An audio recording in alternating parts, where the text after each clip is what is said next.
In this session, we are going to talk about feminism. Feminism is one of the most successful capitalist movement, other than labor movement, and we're going to start thinking about feminism according to the two theses we developed in the last session. So we want to look at. So we developed two theses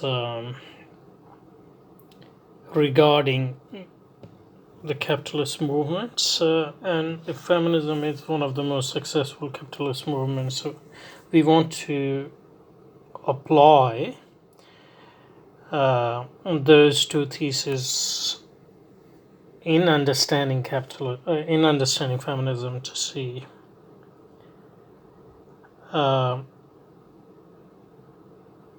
if that can shed new light on our understanding of feminism. So the first thesis was that capitalist movements are two-faced, or genus-faced, or two aspects to them. First, they are resistance movements. They are resistance to capitalism. They launch struggles against capitalism.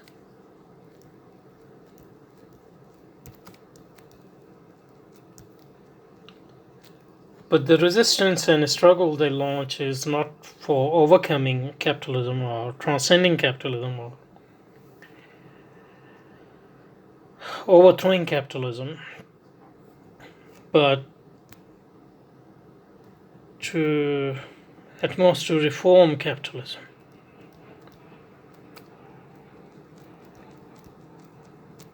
And the resistance is in the case of feminist movement, the resistance is to male domination of capitalism. So equal share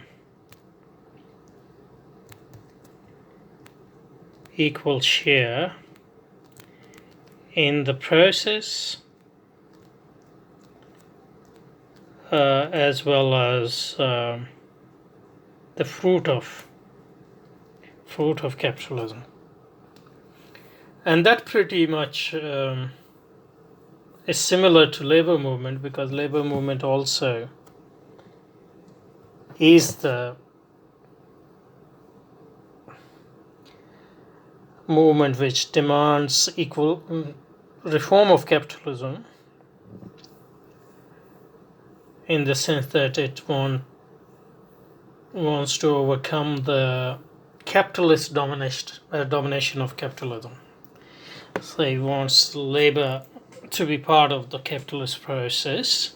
It wants equal share for labor in the process as well as in the fruit, equal or equitable or just or fair, depending on different variations in those movements with which we are not that much concerned at this point.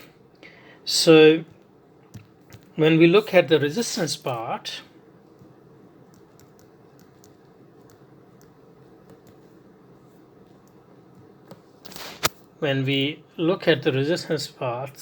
feminism is a reform movement in that sense, like labor movement, reform of capitalism. Want to end the male domination of capitalism.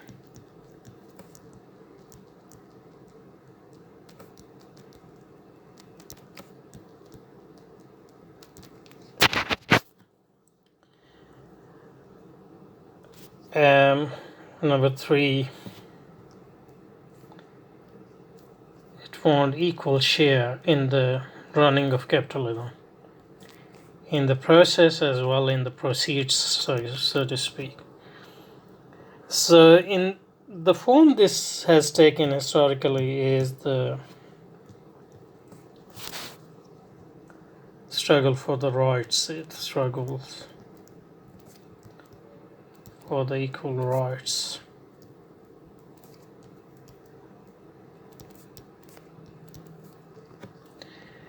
of women, and that has resulted in, politically speaking, universal suffrage,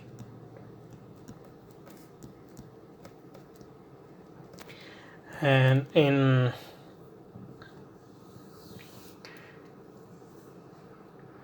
terms of economy, access to, struggle for access to jobs, all jobs equal opportunity, equal pay, and to end the workplace discrimination and all those things. So it has basically taken the form of the movement for the rights of women, like labor movement, rights of worker,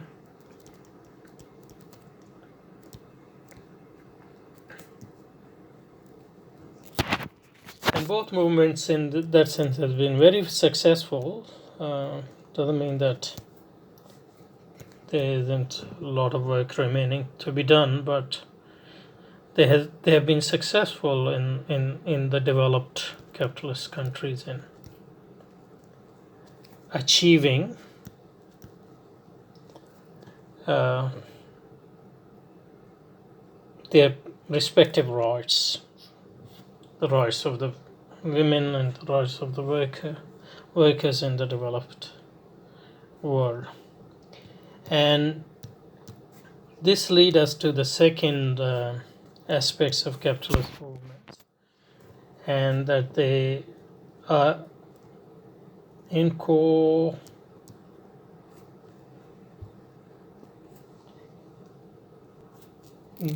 capitalism is able to incorporate those movements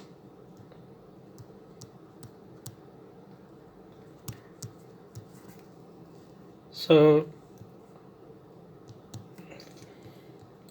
feminism, to the extent that it has been a successful movement, capitalism has been able to meet over the time most of its demands. So there's no demand which cannot be met really. And to the extent that it meets their demand, it is able to incorporate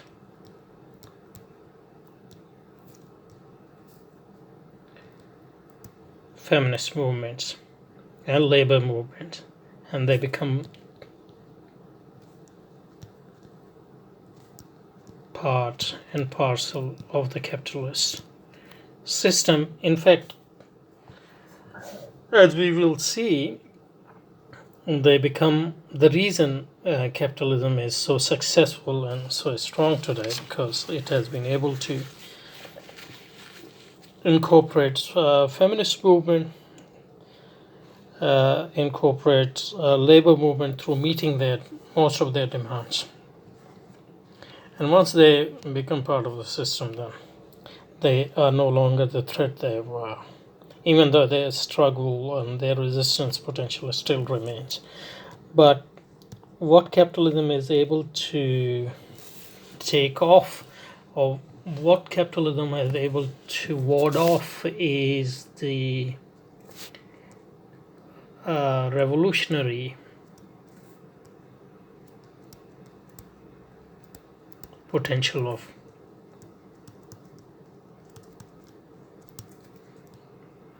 these movements. Because resistance movements like feminism and labor movement, though they have become reform movements, they had potential of becoming movements for the transcendence of capitalism. But that potential has been sacrificed precisely because they became the movements of the rights.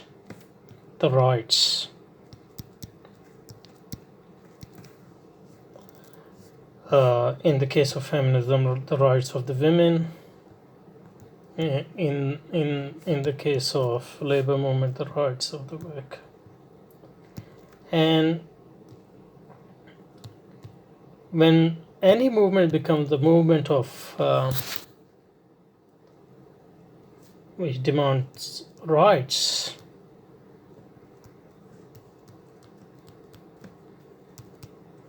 it loses its potential as a revolutionary movement which aims to transcend capitalism. Why? Because when you ask for the rights, what are you asking for is your place in the sun, your place in the,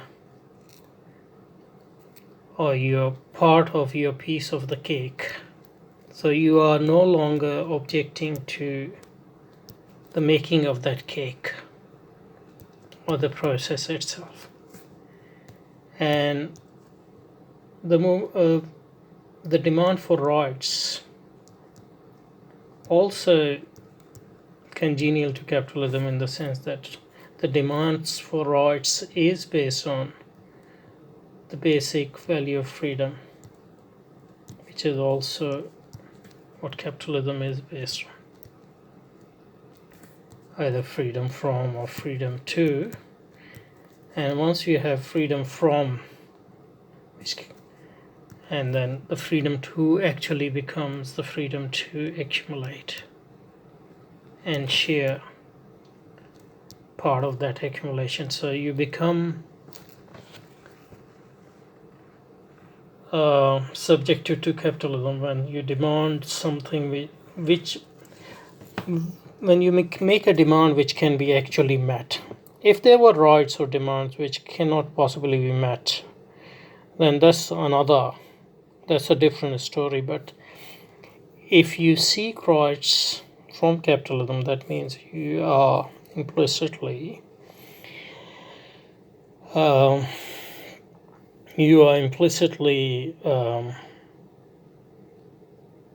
accepting that its existence and its legitimacy. And it is through giving women their rights or workers their rights that capitalism has been able to incorporate these movements within it. So this is the first thesis we apply, the thesis that the capitalist movements are two-faced.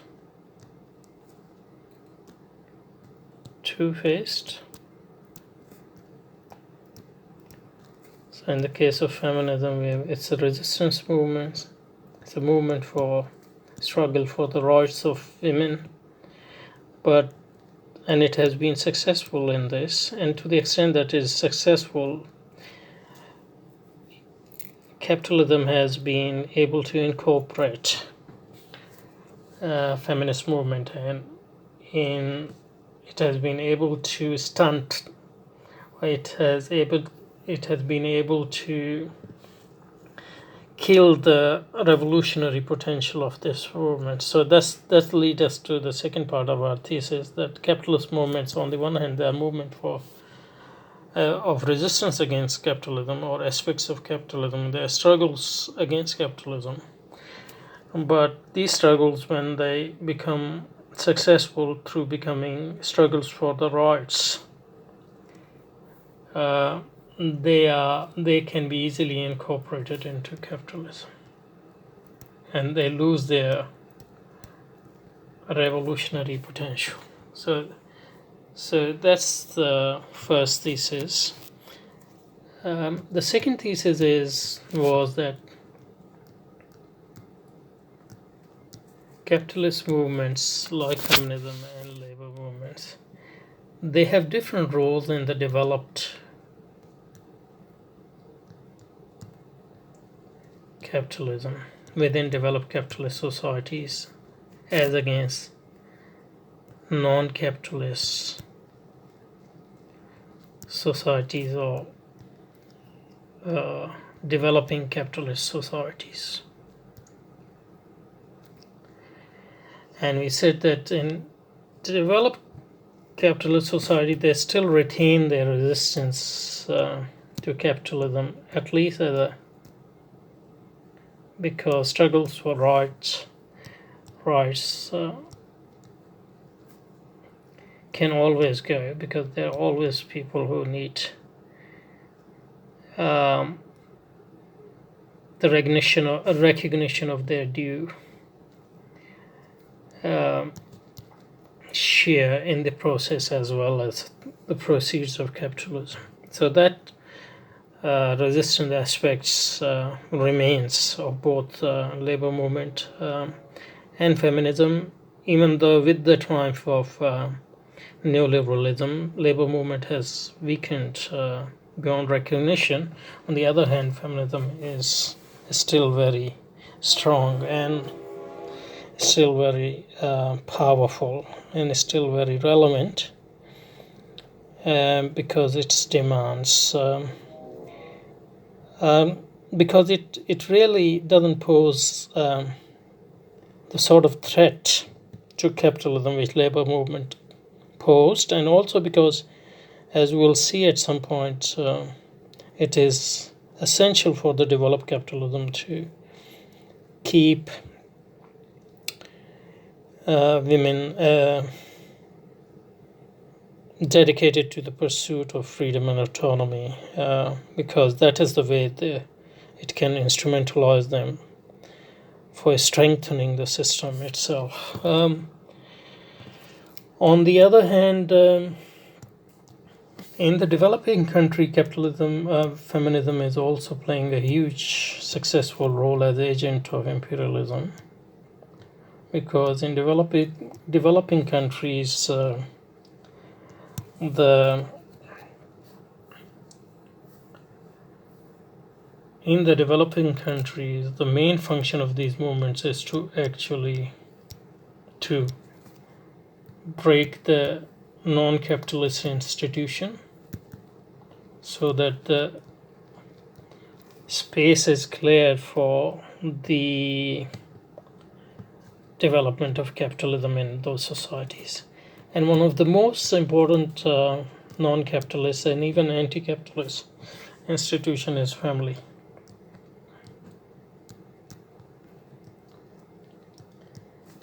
And women have a crucial role in sustaining traditional family system. Not the nuclear family, but the extended families as well. And family life is based on love and sacrifice. And when you persuade one of the most important unit of that institution, that is women, that this family is actually there to suppress you,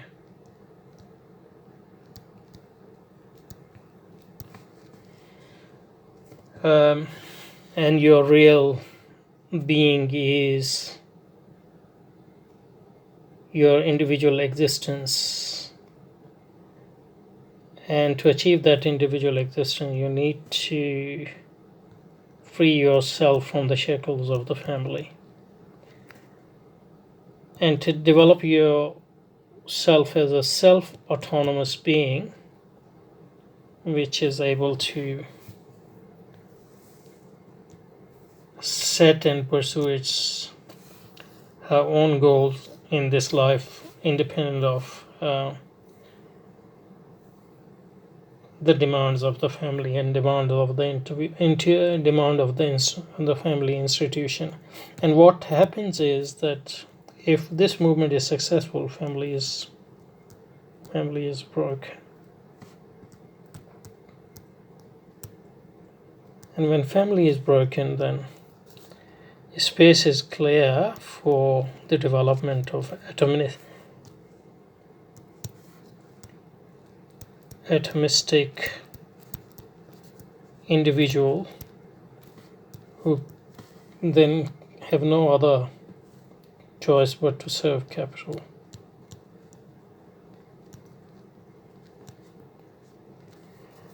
So it's not just that a woman rejects motherhood and choose freedom and then become servant of capital, but all other constituent or all other members of a family, sons and daughters and husbands and all those, they become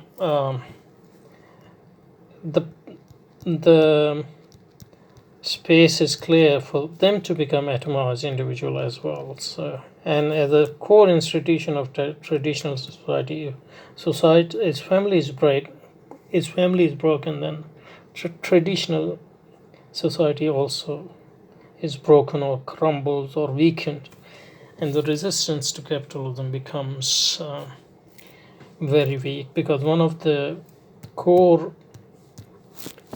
power of capitalism is more easily applied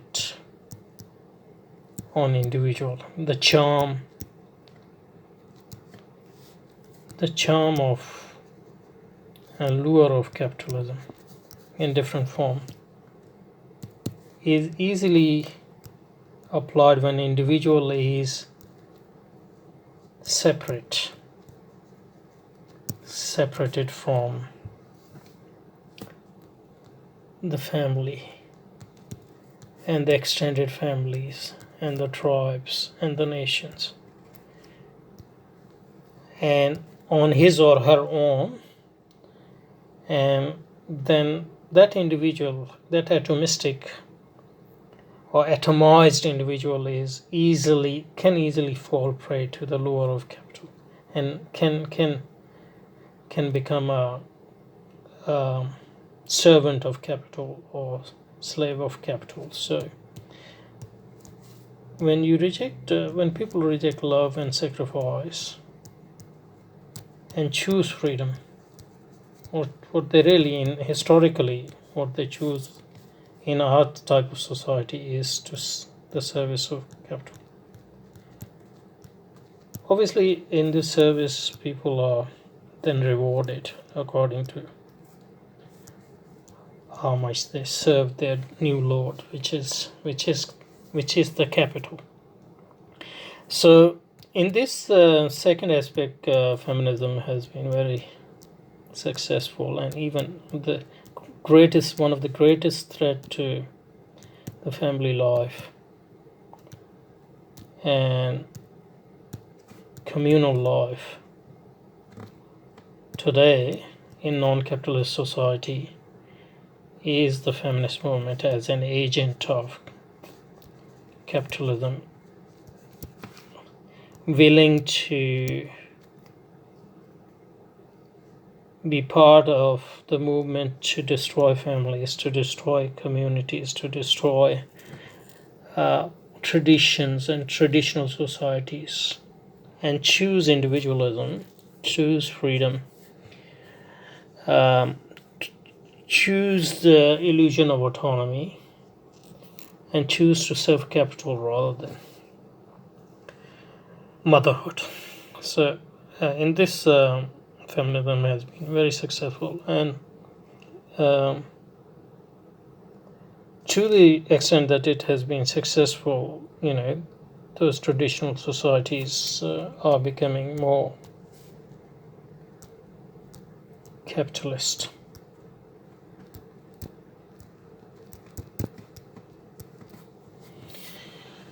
So this was the application of our two theses, but there are many other points we need to look at, so we'll deal with those in the next session. Thank you.